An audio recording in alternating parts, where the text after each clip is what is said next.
Collector કચેરી નડિયાદ ખાતે આરોગ્ય મંત્રી અને ભાજપના પ્રભારી શ્રી ઋષિકેશ પટેલની અધ્યક્ષતામાં જિલ્લા કલેક્ટર કચેરીએ સમીક્ષા બેઠક યોજાઈ। આ બેઠકની અંદર વિવિધ વિષયોની ચર્ચા કરવામાં આવી, જેમાં ચોમાસાને લઈને થયેલ નુકસાન, રોડ, પાણી, ગટર દરેક પર ચર્ચા કરી અને તાત્કાલિક નિકાલ કરવા માટે સૂચના આપવામાં આવી।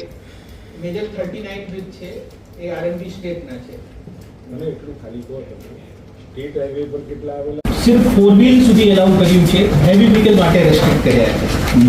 નો અને 6 બ્રિજ એવા છે જે માટે અને અત્યારે આ બ્રિજ તો હાલ પૂરતી આપણે બંધ કરાય છે, એનું જાહેરનામા પણ ઇશ્યુ કરી દીધા છે।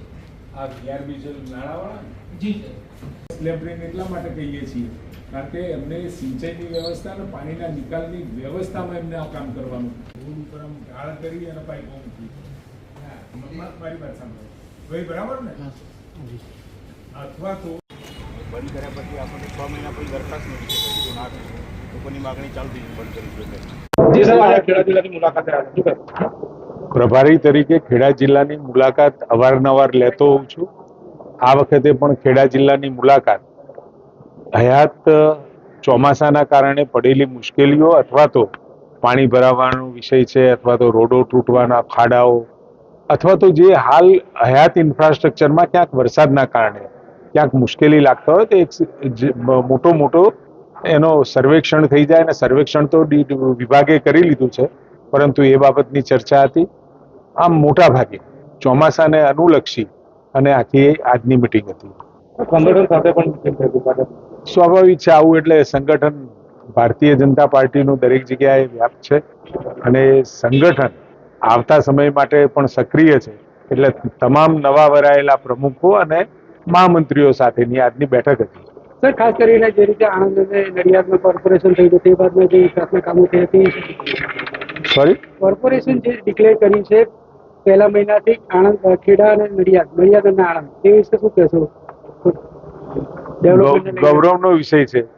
આણંદ મહાનગરપાલિકા હતી, આદરણીય ભૂપેન્દ્રભાઈએ કરમસર આણંદ મહાનગરપાલિકા ડિક્લેર કરી છે। લોકોની લાગણી હતી, ઘણા બધા અમારા ધારાસભ્યો, સંસદ સભ્ય અને સાથે સાથે કેટલાક સામાજિક આગેવાનો રજૂઆત કરી હતી। એના અનુસંધાને કરમસદ આણંદ મહાનગરપાલિકા આદરણીય ભૂપેન્દ્રભાઈએ ડિક્લેર કરી છે, અને આ બે મહાનગરપાલિકા બનતા એનો વિકાસનો વ્યાપ, આમ પણ જે આઉટસ્કર્ટ વિસ્તાર હતા, જે બહારના વિસ્તારો હતા, લગભગ નગરપાલિકા અને એની બહુ ફેરફાર અથવા તો બહુ દૂર નહોતા એવા તમામ વિસ્તારોને જોડી અને બૃહદ મહાનગરપાલિકા બનાવવાનું આયોજન કર્યું, જેના કારણે વિકાસની ગતિ પણ વધશે, આવતી નાણાંની ગ્રાન્ટો પણ એને મહાનગરપાલિકાને વધારે મળે, એટલે સ્વાભાવિક જે આપણી જૂની 8 મહાનગરપાલિકાઓ હતી અને 9 વધી છે, એટલે લગભગ 17 જેવી મહાનગરપાલિકાઓથી જે અર્બન વિકાસ છે, અર્બન ડેવલપમેન્ટ, લગભગ 50% જેટલો રેશિયો અત્યારે ગ્રામીણ અર્બનનો થઈ ગયો છે, એટલે અર્બન વિસ્તાર પણ રાજ્ય માટે એટલો જ મહત્વનો છે। અને આ મહાનગરપાલિકાઓ દ્વારા જ્યાં વસ્તીનો વ્યાપ વધારે છે, મહાનગરપાલિકા અને આઉટસ્કર્ટનો વિસ્તાર જોડી અને આ નગરપાલિકાઓ બનાવવાનો આદરણીય ભૂપેન્દ્રભાઈનો નિર્ણય ખૂબ જ સરાહનીય છે।